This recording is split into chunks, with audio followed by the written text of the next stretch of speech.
see nii-öelda laulev revolutsioon. Tegelikult ta mingil määral vormiliselt muutis, aga sisuliselt toimus lihtsalt ütleme, verevaba võimu üleandmisega.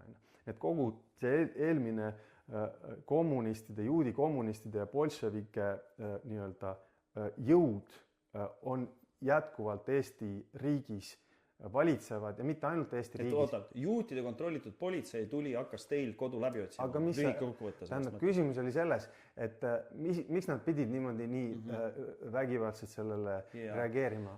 Las ma vastan siis. Oli see avaldus oli internetis olemas, keegi oleks võinud mulle lihtsalt helistada, ütelda, võta see maha. Ei, kui sa loed neid materjale, seal on kirjas, et me arvasime, et võib-olla tal on mingisugune, ma ei tea, mingisugune kamp seal selja taga, kes on mingi paramilitaarne, no mis iganes. Võib-olla kellelgi oli mingi uitmõte. Okei, aga see ei tähenda seda, et kellelgi on mingi uitmõte, et siis sa saad inimese maha joosta.